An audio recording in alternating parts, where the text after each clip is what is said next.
ایک ایسی جادوئی کہانی جس میں بادشاہ نے اپنے ہی بیٹے کو اپنی جنون کی بھیٹ چڑھا دیا۔ ایک زمانے کی بات ہے کہ ایک بادشاہ تھا، اسے شکار کا جنون تھا۔ دنیا کی کوئی خوشی اسے شکار سے زیادہ عزیز نہ تھی۔ صبح ہو یا شام، ہمہ وقت وہ اپنے باز اور شکاری کتوں کے ساتھ جنگل میں گھومتا پھرتا۔ قسمت بھی اس کا ساتھ دیتی، لیکن ایک دن قسمت نے منہ موڑ لیا۔ صبح سے شام ہو گئی لیکن کوئی بھی شکار اس کے ہاتھ نہ آیا۔ اندھیرا چھا چکا تھا۔ بادشاہ محل واپسی کے لیے روانہ ہوا۔ راستے میں اسے ایک عجیب سا بونا جنگل میں بھاگتا ہوا دکھائی دیا۔ تجسس سے لبریز ہو کر وہ اس کے پیچھے گھوڑا لے کر لپکا اور جلد ہی اسے پکڑ لیا۔ جب بادشاہ نے اس مخلوق کو قریب سے جا کر دیکھا تو وہ حیران رہ گیا کہ وہ قد میں بہت چھوٹا تھا اور شکل میں بھی بدصورت۔ اس کے بال خشک تنکوں جیسے سخت اور موٹے تھے۔ وہ نہ کچھ بولتا نہ ہی کسی بات کا جواب دیتا۔ بادشاہ جو پہلے ہی شکار نہ ملنے پر بیزار تھا، غصے میں بھڑک اٹھا۔ اس نے حکم دیا کہ اس بونے کو قید کر لیا جائے اور سخت نگرانی میں رکھا جائے۔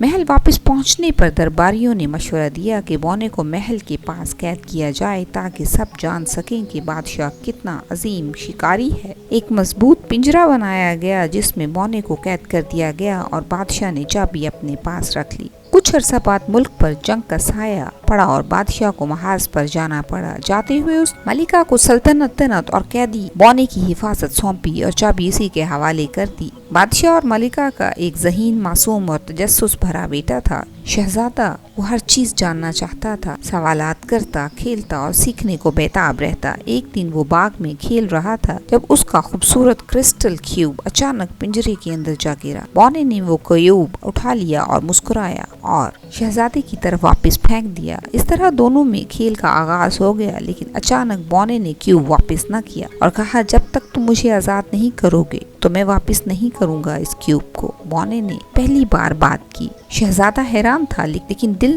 کی نرمی کی وجہ سے اس نے اس سے وعدہ کیا کہ وہ اس کو آزاد کروائے گا۔ اگلے دن ماں سے ملنے کے لیے وہ گیا اور چوری سے وہ چابی کو وہاں سے اٹھا لایا۔ قید خانہ کھولا اور بونے کو آزاد کر دیا۔ بونا مسکرایا، کرسٹل کیوب لوٹایا اور کہا، جب کبھی تمہیں میری ضرورت ہو بس پکار لینا، میں ضرور آ جاؤں گا۔ محل میں جلدی ہی ہنگامہ مچ گیا۔ جب بادشاہ جنگ سے واپس آیا اور قیدی کے فرار کی خبر سنی تو وہ غضبناک ہو گیا۔ اعلان ہوا کہ مجرم کو سخت ترین سزا دی جائے، چاہے وہ بادشاہ کا بیٹا ہی کیوں نہ ہو۔ عدالت لگائی گئی، ہر شخص کو طلب کیا گیا اور آخرکار شہزادے کو سزا سنا دی گئی۔ بادشاہ نے فوراً حکم دیا کہ شہزادے کو جنگل میں لے جا کر قتل کر دیا جائے اور اس کا دل ثبوت کے طور پر لایا جائے، لیکن جو خادم شہزادے کو لے کر جنگل میں گیا وہ نرم دل نکلا۔ اس نے مشورہ دیا کہ کیوں نہ قریبی چرواہے سے ایک گائے خریدی جائے اور اس کا دل لے جا کر اس کو بادشاہ کو دے دیا جائے اور یوں ایک معصوم سی زندگی بچ جائے گی۔ لیکن کیا جنگلی آدمی کبھی لوٹے گا؟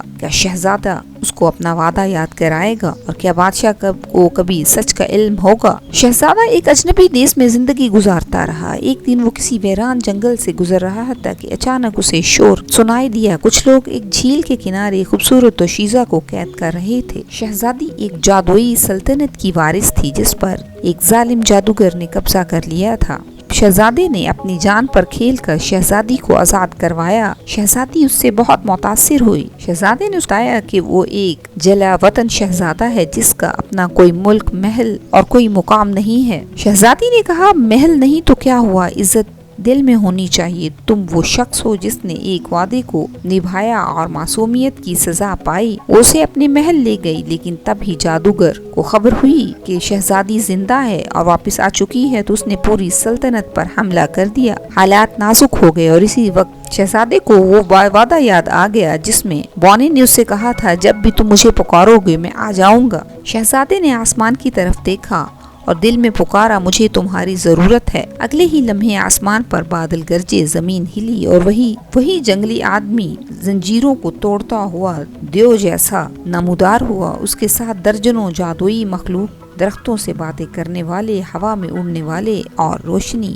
بکھیرنے کے باوجود انہوں نے جادوگر کی فوج کو تباہ کر دیا۔ جنگ ختم ہوئی اور ملک آزاد ہو چکا تھا اور اس طرح شہزادی نے شہزادے کے ساتھ شادی کر لی اور پورے ملک میں جشن منایا گیا۔ شہزادے کو تخت نشین کر دیا گیا اور وارث بنا دیا گیا۔ شادی کی تیاریاں ہوئیں، قلعے کو پھولوں اور جادوئی روشنیوں سے سجا دیا گیا۔ شادی کے دن جنگلی آدمی بھی تھا، وہ اب عام انسان جیسا نظر آ رہا تھا۔ خوشی نے شہزادی کو بہت خوش کیا۔ تم نے مجھے آزاد کیا ہے، آج میں تمہیں زندگی کی سب سے بڑی خوشی میں دیکھ رہا ہوں۔ تمہاری ذہانت اور نرم دلی نے تمہیں یہاں تک پہنچایا ہے۔